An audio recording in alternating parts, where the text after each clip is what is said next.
नमस्कार, मैं सुधाकर, आपका स्वागत है महाखबर में। हम लोग आज बातचीत करेंगे त्रिलोकपुरी के विधायक रोहित मेहरोलिया जी से, जिन्होंने लगातार जनता के बीच जाकर काम किया। कोरोना जैसी महामारी के बाद भी ये जनता के बीच रहे, जनता के समस्याओं को सुना और सरकार की जो सुविधाएं थी उसको जनता तक पहुंचाया।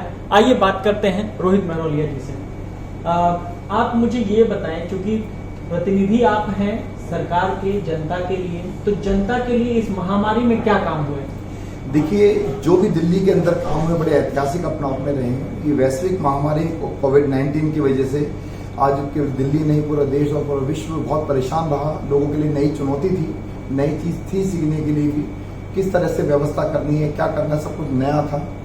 और जो काम दिल्ली सरकार ने करके दिखाया, उसी से सीख लेते हुए आज अन्य राज्य भी उसी के ऊपर, उसी रास्ते पर चल रहे हैं। यहाँ तक कि इससे बड़ी बात क्या होगी कि अमेरिका जैसा जो समृद्ध राष्ट्र है, वो देश भी आज दिल्ली के मॉडल को अपना रहा है। ये अपना आप में बड़ी बात है। दिल्ली के अंदर कोरोना के दौरान जो सबसे ज्यादा, जैसे हमारे सीएम साहब, माननीय मुख्यमंत्री जी ने भी कहा था कि कोरोना की जो मार पड़ी है सबसे ज्यादा गरीब तबके के ऊपर पड़ी है। जो मजदूर तबका, जो रोज कुआं खोद के रोज पानी पीने वाले आदमी हैं, उनके ऊपर सबसे ज्यादा कोरोना की मार पड़ी। उसके लिए सबसे ज्यादा हमारी पार्टी ने, हमारी जो सरकार ने, दिल्ली सरकार ने सबसे बढ़ चढ़कर प्राथमिकताओं पर उन लोगों को रखते हुए काम किए कि जैसे जिन लोगों के राशन कार्ड थे उस दौरान लोगों के देखा कि काम धंधे छूट गए। सारे व्यापार, जो छोटे मोटे लोग रेडी पट्टी लगाने वाले या कुछ काम करने वाले, मजदूरी करने वाले, मैं आपको बता रहा हूँ। मैं आपको रोकना चाहूंगा। मैं कहता हूँ कि राशन कार्ड पे हम लोग बाद में जाएंगे। अस्पतालों की क्या स्थिति है आपके यहाँ? अगर त्रिलोकपुरी की बात करें, अस्पतालों की क्या स्थिति? देखिए, मैं आपको पहले बताऊं कि त्रिलोकपुरी विधानसभा के अंदर तो कोई भी सरकारी अस्पताल नहीं है। हमारी बाजू वाली विधानसभा के अंदर पड़ता है, एनबीएस हमारा अस्पताल है और अन्य जो अस्पताल है प्राइवेट अस्पताल है। आज हालत ये है कि दिल्ली के अंदर दिल्ली सरकार ने जो काम करे थे, कोरोना से हम 4 कदम आगे चल रहे थे। व्यवस्था हमने पहले एडवांस में की हुई थी। आज दिल्ली के अंदर 10,000 बेड खाली पड़े हुए हैं। अपना आप में बड़ी बात है कि 10,000 बेड हमने, जो टोटल 15,000 साढ़े 15,000 बेड सुरक्षित किए हुए थे कोरोना के जो पेशेंट्स के लिए, उसमें आज के 10,000 से ज्यादा बेड खाली पड़े हैं। ये अपना आप में दर्शाता है कि दिल्ली सरकार की जो नीतियां थी इस महामारी को काबू करने के लिए, इससे निजात पाने के लिए, वो अपना आप में कारगर साबित हुई। और हमारे इलाके की बात करें तो हमारे इलाके के अंदर भी हमने जगह जाके सैनिटाइज किया, अस्पतालों का भी दौरा किया और सारी व्यवस्था वहां पर बनवाई। और हमें आज बड़ा फक्र है अपनी सरकार के ऊपर कि आज ऐसी महामारी के अंदर, कि अब से पहले जब केंद्र सरकार की बात आती थी तो तमाम तरह के अड़ंगे लगाए जाते थे। जब से हमारे माननीय मुख्यमंत्री जी ने कहा था, केजरीवाल जी ने कहा था कि हम लोगों को जो छोटे तौर पर संक्रमित है, जो बहुत ज्यादा जिनकी हालत सीरियस नहीं है, वो अपने घर पे होम क्वारंटाइन रह के अपना इलाज करा सकते हैं। वो बड़ा कारगर रहा। हालांकि शुरू के अंदर बहुत उसमें अड़चने आई। एलजी साहब के मार्फत इन्होंने, केंद्र सरकार ने बड़ी अड़चने डालने की कोशिश करी, लेकिन फाइनली केंद्र सरकार को भी मानना पड़ा कि अरविंद केजरीवाल सही थे, हम गलत थे। आज ये बात स्पष्ट हो चुकी है। आपने कहा केंद्र सरकार ने अड़चने डाली, केंद्र सरकार जो जिस तरीके से दिक्कतें होती रही, लेकिन साथ साथ ये भी खबर चली, ये भी बहुत जोर शोर से चला कि जब माननीय गृह मंत्री अमित शाह जब दिल्ली की सत्ता, या दिल्ली सत्ता नहीं कहेंगे, दिल्ली का जब अस्पतालों के अंदर स्थिति जब दौरा जब किया, तब स्थिति ज्यादा अच्छी हुई, तब केजरीवाल एक्टिव हुए, तब मुख्यमंत्री जागे। इस पे क्या कहेंगे? देखिए, ये आप जो बात बोल रहे हैं सीधे सीधे सारे शब्द बीजेपी वालों के हैं और भक्तों के हैं। आप उन्हीं शब्दों का आप रिपीट कर रहे हैं। माफी चाहूंगा। असल में तो बात यह है कि पूरा दिल्ली मॉडल केजरीवाल जी की सूझबूझ और उनकी बुद्धिमत्ता के ऊपर आधारित है। आज जिसके ऊपर आज केंद्र सरकार ने भी कहा है कि दिल्ली मॉडल को अपनाने की जरूरत है। और ये आए थे हमारे माननीय गृह मंत्री जी देखने के लिए कि क्या कमियां हैं, ताकि पॉलिटिकली हमारे को बैकफुट पे धकेलने की कोशिश उन्होंने की। लेकिन उसका उन्होंने उल्टा, उनको असर ये रहा कि वो इतने बढ़िया चाक चौबंद जो वहां पर इंतजाम थे दिल्ली के स्कूल और सरकारी अस्पतालों के अंदर, उसको देखकर उनके पास में कोई जवाब नहीं था। और आपने जो कहा ना कि हमारे गृह मंत्री जी आए थे तब जाके चीजें और व्यवस्था सुधरी है, तो उन्होंने हरियाणा में और यूपी में तो नहीं सुधार ली। ये मैंने नहीं कहा, मैं आपको क्लियर कर दूं, मैंने नहीं कहा। मान लीजिए जो भी लोग कह रहे हैं उनसे मैं यही बड़ी विनम्रता के साथ में कहना चाहूंगा कि माननीय गृह मंत्री जी ने हरियाणा और यूपी की जगह मैं क्यों नहीं सुधार ली, जहां जहां बीजेपी के राज्य हैं, जहां शासित प्रदेश हैं, वहां पर आज स्थिति बहुत ज्यादा गंभीर हो चुकी है। आज वहां पर अगर डेथ रेशियो देखें तो वहां पर बहुत ज्यादा है। दिल्ली के अंदर अगर देखें 90% से ज्यादा रिकवरी रेट हो चुका है। ये अपने आप में बड़ी बात है, पूरे देश के अंदर कहीं भी इतना बड़ा रिकवरी रेट नहीं है। जी, डेथ रेट की बात की तो कई जगह खबरें ये भी चली, सुप्रीम कोर्ट ने कहा केजरीवाल सरकार को कि जो मौतें हो रही हैं उसका सही रेशियो बताया जाए। क्या कुछ रेशियो छुपाया भी गया? नहीं, बिल्कुल ऐसा नहीं है। और आपने अगर बात लेकर आ गए तो अच्छा आपने मुझे याद दिला दिया कि पहली सरकार है कि दिल्ली हाई कोर्ट ने पीठ थपथपाई है दिल्ली सरकार की। आपको बताओगे दिल्ली माननीय हाई कोर्ट की टिप्पणी रही है कि दिल्ली सरकार ने जो व्यवस्था करी उससे हम पूरी तरह से आश्वस्त है, पूरी तरीके से आप उसमें विश्वास रखते हैं कि वाकई में बढ़िया व्यवस्था की गई, तारीफ की है।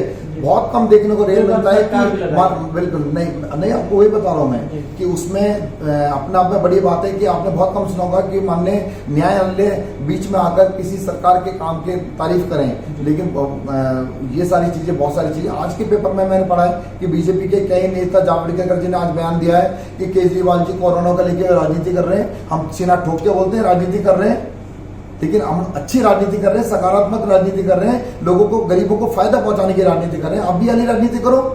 चलिए, सकारात्मक राजनीति से ये एक सवाल जहन में आता है कि कोरोना काल में वैश्विक बीमारी थी, बहुत सारे रोजगार चले गए, बहुत लोग बेरोजगार हो गए, उसमें क्या सकारात्मक पहल रही आम आदमी पार्टी? देखिए, बहुत सारे लोग थे, खासतौर से जो दिल्ली है हमारे राष्ट्रीय राजधानी क्षेत्र भी, हमें ये नहीं भूलना चाहिए, पूरे देश भर से लोग यहाँ पर आकर रहते हैं। कह सकते हैं कि छोटा सा हिंदुस्तान यहाँ पर बसता है, सभी प्रांतों से, सभी भाषा बोलने वाले, सभी अलग अलग समुदाय के लोग रहते हैं यहाँ पर।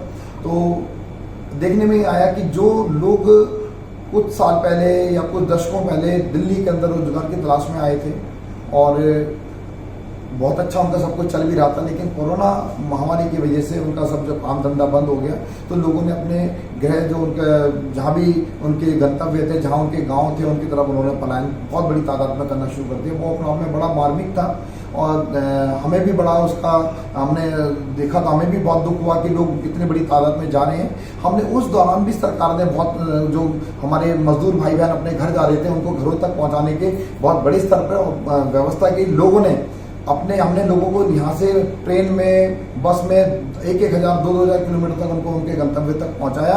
वहां पहुंच के लोगों ने वीडियो बनाकर डाला कि हम केजरीवाल जी का और माननीय विधायक अपने रोहित मेहरोलिया जी का धन्यवाद करते हैं, जिन्होंने हमारे को बगैर 1 रुपया खर्च करे इतनी सुविधा के साथ में हमें अपने घरों तक पहुंचाया। और आज स्थिति थोड़ी सी बदल रही है कि आप बहुत सारे लोग हैं जिनको फिर से भरोसा जगा है कि आप फिर जिंदगी फिर से पुरानी पटरी पे आ रही है, तो लोग लौट कर फिर से दिल्ली की ओर आ रहे हैं। तो ऐसे लोगों के लिए सोचते हुए सरकार ने बहुत अच्छा पहल की है कि अभी आपने देखा होगा कि न्यूज़ 18 पे भी, अभी राष्ट्रीय चैनल पे अभी हमारा चला था त्रिलोकपुरी का जो हमारा ब्लॉक नंबर 27 का स्कूल है, और यहाँ पर दिल्ली सरकार के स्कूल के अंदर जो कैंप लगाया गया है, ना केवल हमारे यहाँ पर 70 की 70 विधानसभाओं के अंदर जो हमारे मजदूर हमारे भाई बहन हैं उनके लिए रजिस्ट्रेशन कैंप लगाया गया है दिल्ली सरकार की ओर से, कि ताकि उन लोगों को सहूलियतें दी जाए ताकि वो अपने जीवन को फिर से सुचारू रूप से चला सकें। उनका रजिस्ट्रेशन करा जा रहा है, उनको अपने औजार खरीदने के लिए प्रति व्यक्ति के हिसाब से 5-5 हज़ार रुपये उनको एक मुश्त राशि दी जा रही है।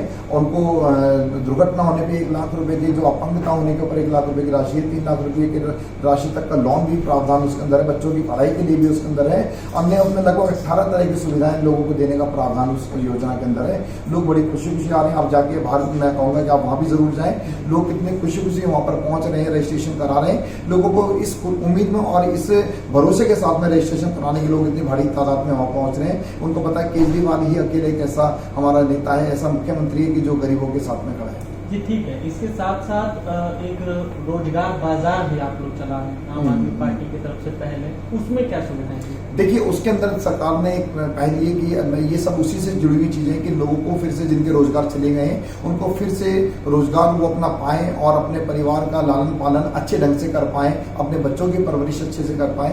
उसके लिए वो एक पहल की गई थी कि उसमें जो जिन लोगों को रोजगार की जरूरत है, नौकरी जो लेने वाले और लोग नौकरी देने वाले, यानी जो भी बड़ी बड़ी कंपनियां हैं, जो भी संस्थान हैं जो अपने यहाँ पर लोगों को रिक्रूटमेंट जो करना चाहते हैं, जो लोगों की नियुक्ति अपने यहाँ पर करना चाहते हैं, वो वहाँ से उन लोगों को पहचान सकते हैं, उन लोगों को अपने यहाँ पर आके नौकरी दे सकते हैं। तो दोनों के लिए उसके अंदर एक अच्छा प्लेटफॉर्म मिला है। सरकार की ओर से माननीय केजरीवाल जी ने जो स्कीम जो लेकर आए हैं, इसमें आपको लगभग 18 तरह के फायदे आपको मिलने वाले हैं।